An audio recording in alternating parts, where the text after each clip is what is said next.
بسم اللہ الرحمن الرحیم۔ شروع اللہ کے نام سے جو بڑا مہربان نہایت رحم والا ہے۔ ينفقون أموالهم بالليل والنهار سرا وعلانية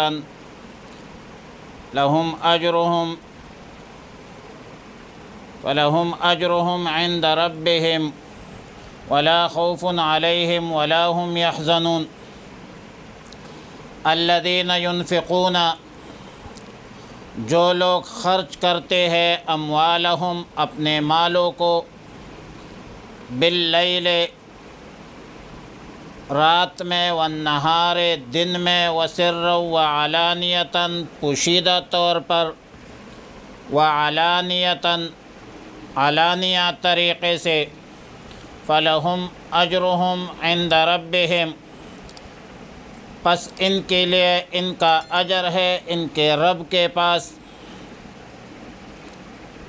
ولا خوف علیہم ولا هم یحزنون، اور ان پر کوئی خوف نہیں، ولا هم یحزنون، اور نہ وہ رنجیدہ ہوں گے، غمگین ہوں گے۔ آیات مذکورہ میں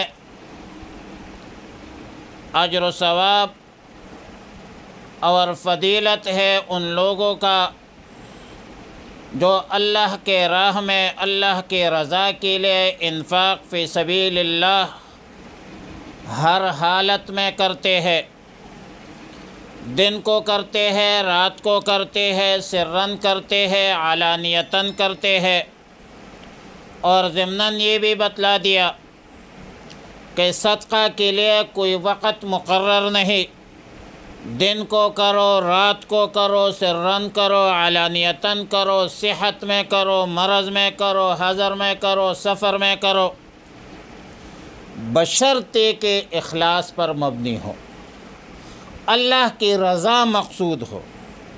روح المعانی میں بحوالہ ابن عساکر منقول ہے کہ خلیفہ اول سیدنا ابو بکر صدیق رضی اللہ تعالی عنہ نے اللہ کے راہ میں 10,000 دن کو، 10,000 رات کو، 10,000 سرًا اور 10,000 علانیتاً اللہ کے راہ میں خرچ کیا۔ الذين يأكلون الربا لا يقومون إلا كما يقوم الذي يتخبطه الشيطان من المس ذلك بأنهم قالوا إنما البيع مثل الربا وأحل الله البيع وحرم الربا فمن جاءه موعظة من ربه فانتهى فله ما سلف وأمره إلى الله ومن عاد فأولئك أصحاب النار هم فيها خالدون الذين يأكلون الربا، جو لوگ سود کھاتے ہیں، لا يقومون نہیں اٹھیں گے قیامت کے دن، الا كما يقوم الذي، مگر جس طرح اٹھتا ہے وہ شخص، یتخبطہ الشیطان من المس، کہ جس کے حواس کو دی ہو جن نے لپٹ کر، ذالک بأنہم، یہ حالت ان کے واسطے ہے، قالوا انما البیع مثل الربا،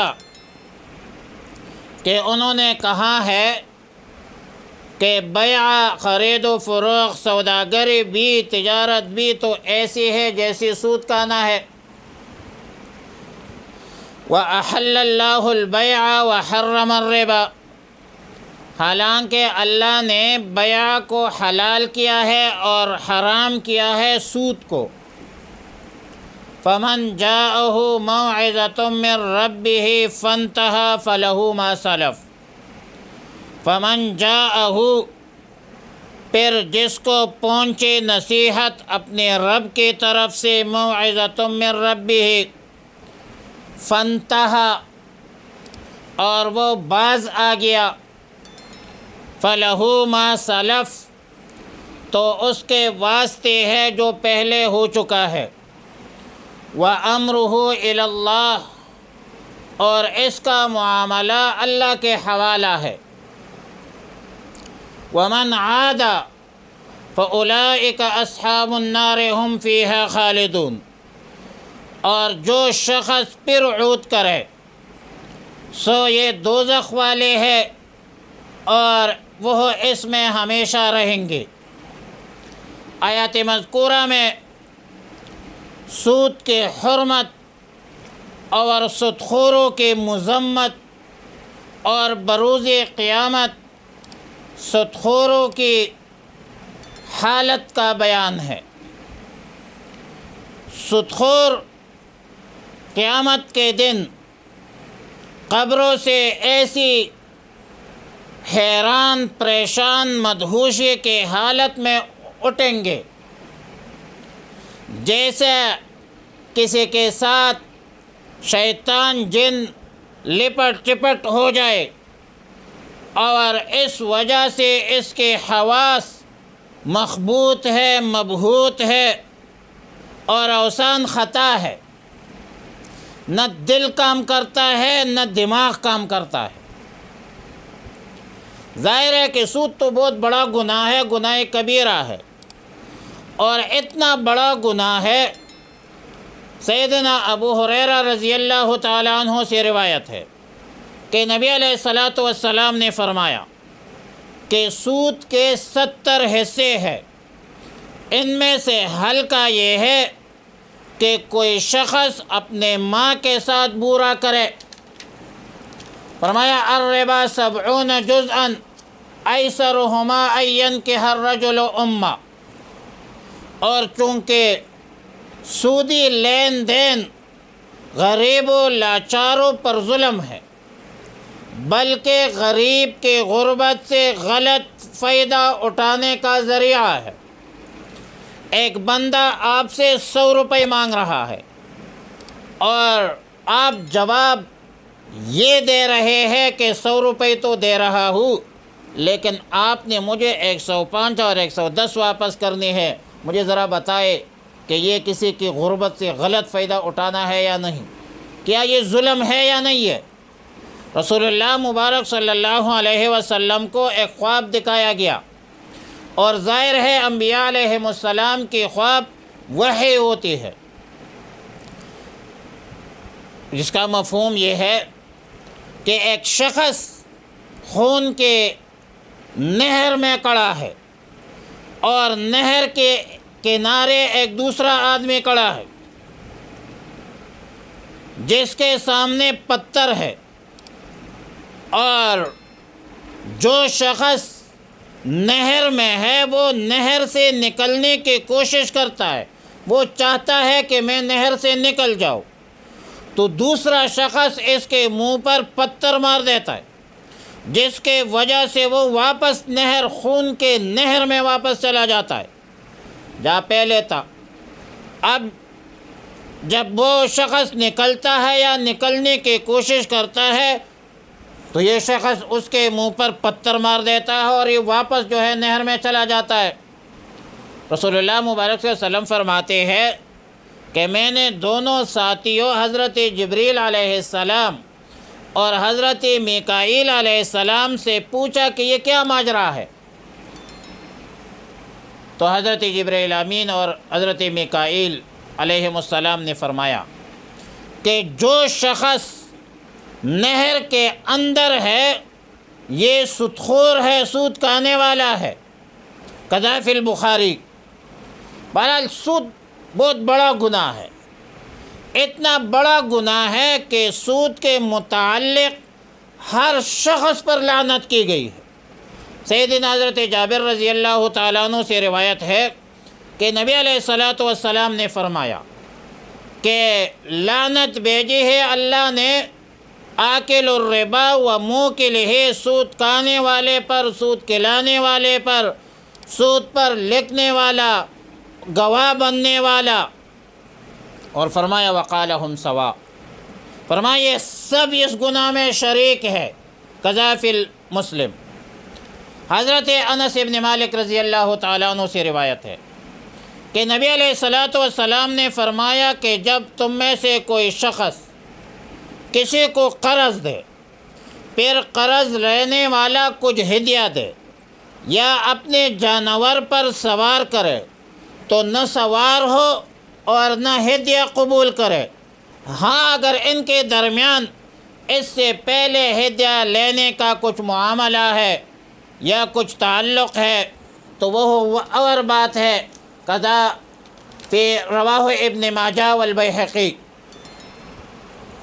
حضرت امام ابو حنیفہ رحمۃ اللہ علیہ کے احتیاط کا یہ عالم تھا کہ جب کسی قرضدار سے قرض کا تقاضا کرتے تھے، مطالبہ کرتے تھے، اور ادھر تشریف لے جاتے اس کے گھر میں یا اس کے رہائش پر، تو اس کے دیوار کے سائے میں بھی کھڑے نہیں ہوتے تھے، تاکہ قرضدار کی کسی چیز سے انتفاع نہ ہو جس کو قرض دیا ہے۔ کل قرض جر نفعا فہو ربا۔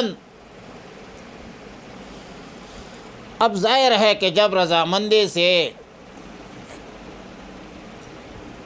ہدیہ لینا قرض کی صورت میں منع ہے، پھر لوگ کہتے ہیں کہ ہم سود رضامندی سے کرتے ہیں، دونوں راضی ہوتے ہیں۔ اب یہ رضامندی کس مرض کا دوا ہے بھائی؟ یہ ہے کیا چیز؟ بھائی رشوت بھی تو رضامندی سے ہوتی ہے، تو کیا رشوت حلال ہو گیا؟ زنا بھی باہمی رضامندی سے ہوتی ہے، کیا وہ بھی جائز ہوگا؟ باہمی رضامندی سے نہ رشوت حلال ہو جاتا ہے، نہ سود حلال ہو جاتا ہے، نہ زنا حلال ہو جاتا ہے، بلکہ یہ تو یہودیوں کا روش ہے، طریقہ ہے۔ سورہ نساء میں ہے فَبِظُلْمٍ مِّنَ الَّذِينَ هَادُوا حَرَّمْنَا عَلَيْهِمْ طَيِّبَاتٍ أُحِلَّتْ لَهُمْ وَبِصَدِّهِمْ عَنْ سَبِيلِ اللَّهِ كَثِيرًا وَأَخْذِهِمُ الرِّبَا وَقَدْ نُهُوا عَنْهُ وَأَكْلِهِمْ أَمْوَالَ النَّاسِ بِالْبَاطِلِ وَأَعْتَدْنَا لِلْكَافِرِينَ مِنْهُمْ عَذَابًا أَلِيمًا۔ اور عقل کے پجاری کہتے ہیں کہ سود اور بیع ایک ہے، دونوں کا ماحول المقصود، دونوں کا مقصد پیسہ کمانا ہے۔ اللہ تعالیٰ نے فرمایا وَأَحَلَّ اللَّهُ الْبَيْعَ وَحَرَّمَ الرِّبَا۔ میرے بھائی اللہ علام الغیوب ہے، ہر چیز کے نفع اور ضرر کو پوری طرح جانتا ہے۔ جب اللہ نے سود کو حرام اور بیع کو حلال قرار دے دیا ہے، ظاہر ہے اس میں کوئی خباثت ہے، عام انسان محسوس کرے یا نہ کرے، لیکن کائنات عالم کی پوری حقیقت اللہ ہی جانتا ہے۔ اور مسلمان کی شان تو یہ ہے کہ مسلمان نے اللہ کے احکامات پر عمل کرنا ہے۔ مسلمان تو اللہ کے احکامات کا پابند ہے، تقدیر کے پابند ہے، نباتات و جمادات۔ مومن فقط احکام الہی کا ہے پابند۔ اب سود کے حرمت اور مذمت بیان کرنے کے بعد فرمایا فَمَنْ جَاءَهُ مَوْعِظَةٌ مِّن رَبِّهِ فَانْتَهَى فَلَهُ مَا سَلَفَ۔ فرمایا کہ جس کے پاس اس کے طرف سے نصیحت آ گئی، سو جو گزر چکا ہے وہ اس کے لیے، اور اب جو سود دیا اس پر مواخذہ ہوگا۔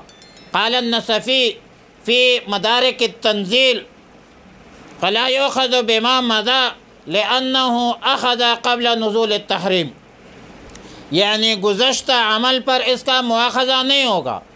اب یہ معاملہ جو ہے اللہ کے سپرد ہے کہ آیا آپ نے سچے دل سے توبہ کیا ہے یا جھوٹا توبہ کیا ہے۔ البتہ اگر عود کیا، یعنی سود کو حلال سمجھ کر سودی لین دین شروع کی اور سود کو بیع متصور کیا، تو ایسے لوگ جہنمی ہے اور جہنم میں ہمیشہ رہیں گے۔ یمحق اللہ الربا ویربی الصدقات، اللہ مٹاتا ہے سود کو، ویربی الصدقات، اور بڑھاتا ہے صدقات کو۔ واللہ لا یحب کل کفار اثیم، اللہ اور اللہ پسند نہیں کرتا کسی کفر کرنے والے کو اور گناہگار کو۔ سود اور صدقات میں ایک عظیم فرق ہے، بڑا فرق ہے۔